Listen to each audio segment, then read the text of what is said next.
اپنی second term complete کر رہا ہے اور پوری سیٹ اپ جو گلوبل ہے اس کو شیک اپ کر دیا ہے. تو یہ ایک ٹرم کے لیے یہ ساری چیزیں ہو رہی ہیں. تو جو سارے میجرز لیے جا رہے ہیں, کیا یہ ایک ٹیمپریری فیز ہے اور اس کے بعد یہ سب چیزیں انڈو ہو جائیں گی, یا ریپبلکنز میں کوئی اور بھی اگر آتا ہے دوبارہ تو وہ پالیسی اڈاپٹ نہیں کرے گا جو ٹرمپ کر رہا ہے, اور اگر ڈیموکریٹس آتے ہیں تو وہ تو بالکل ہی ڈفرینٹ ہوں گے. تو یہ ایک ٹیمپریری فیز ہے جس سے دنیا اس وقت دیکھ رہی ہے, گزر رہی ہے کہ سب کچھ کیا ہو رہا ہے, اور اس کے بعد یہ سب انڈو ہو جائے گا.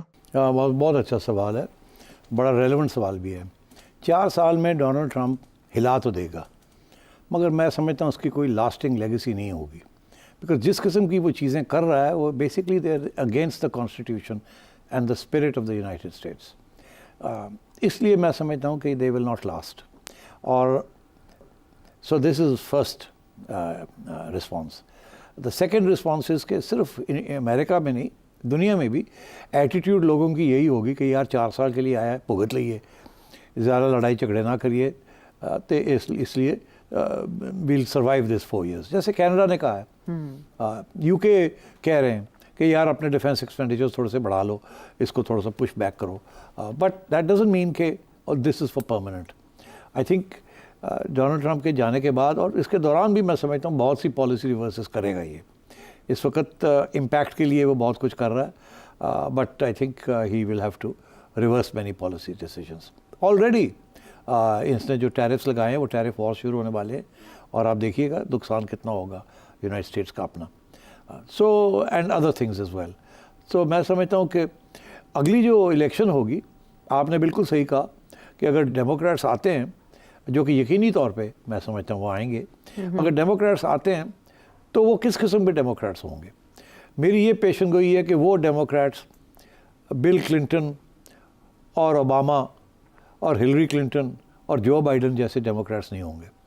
یہ ڈیموکریٹس تو تھے, but they became neo liberals جسے کہتے ہیں, دے بیکیم وار منگرز. اینڈ جو بیسک ڈیموکریٹس کا جو فلسفہ تھا, یہ تو ایکچولی ریپبلکن سے بھی آگے چلے گئے ان مینی ایریاز. تو اب میں سمجھتا ہوں کہ امریکہ از رائپ. امریکہ کے کوسٹل پاپولیشنز جو ہیں, جو زیادہ لبرل ہیں, وہ بڑھ رہی ہیں, ڈیموگرافک چینجز آ رہے ہیں. میں سمجھ رہا ہوں کہ یہ جو, اور جو انٹرنیٹ کے ذریعے بھی جو پرسیپشنز ہیں اور جو نالج ہے وہ بھی تبدیل ہو رہی ہے. یہ لاسٹ ہرا جسے کہتے ہیں, یہ ہے الٹرا رائٹ کا. کیونکہ جو بائیڈن اور نے بالکل سمجھیں آپ کہ بہت بری اس کی پریزیڈنسی تھی, ویری ڈس ایلوژنمنٹ اس نے کریٹ کی بہت زیادہ ڈیموکریٹس کے اندر بھی. سو اب جو اگلی جو ڈیموکریٹک آئے گی, they will have a new leadership, اور میری یہ پیشن گوئی ہے کہ وہ لیڈرشپ لیفٹ کی طرف ہوگی رادر دین دا رائٹ, جو کہ بائیڈن اینڈ کمپنی یہ سارے جو تھے وہ لیفٹ کی طرف ہوگی. اور it will be genuinely very in administration جو اگلی جنریشنز جو آ رہی ہیں, it will take their views into account. اور یہ جو سب کچھ ہوا ہے پیلسٹائن میں, اس کا جو بلو بیک امپیکٹ ہے, جو کہ اس وقت ریپریشن میں آپ کو نظر آ رہا ہے in America and in the rest of the world, اس کا بہت امپیکٹ ہوگا 4 years from now. People will take their revenge and people will vote against these very lobbies جنہوں نے یہ سب کچھ کیا ہے. And I think that will be on the left of the mainstream American politics. اور اگر Republicans میں سے کوئی آتا تو وہ تو یہ ٹو نہیں کرے گا نا, ڈیموکریٹس کا تو آپ نے بتا دیا. میں کہتا ہوں ریپبلکن سے آئے گا کوئی نہیں. This is the last hurrah of the Republicans. This is my view. I may be wrong, but then if you look at the demographic trends and the new ideologies that are now coming up, my sense is that America will bounce back. اور right کی طرف نہیں جائے گا, it will bounce back. Okay, کام تمام کرنے کے لیے it will not retreat into isolationism. It will become again a global player in a different sense, but I think in a more liberal sense than before. اور یہ optimistic approach ہے. اچھا سر صاحب, اب کافی عیدی ہوگی میرا خیال ہے, پروگرام کا وقت بھی ختم ہے. ہم نے ویورس کو ویورس کو بس عید مبارک دینی ہے, دعا مانگنی ہے کہ یار ملک صحیح رہے, سلامت رہے. بہت مسائل ہیں, ہمارے لیڈرز کو اللہ تعالیٰ ان کو توفیق فرمائے, ان کو سمجھائے, ان کو عقل دے, اور ہمارے لوگوں کے لیے کوئی ریلیف آئے, اور یہ جو گھٹن ہے یہ دور ہو. یہ گھٹن کے ساتھ تو کچھ بھی نہیں چلتا, اور یہ جو لمبے چوڑے وعدے کیے جا رہے ہیں ان کو ہمارے حکمران طبقہ نبھائے, اور کچھ خوشحالی آئے, کچھ اسٹیبلٹی آئے, کچھ سرٹنٹی آئے, کچھ اکنامک گروتھ آئے, کچھ جابز آئیں, and so on. So my prayers are for the nation and for the people of this country. ان نیک تمناؤں کے ساتھ سیٹھی سے سوال کی پوری ٹیم کی طرف سے آپ سب کو مبارک. اگلے پروگرام تک کے لیے اجازت دیں.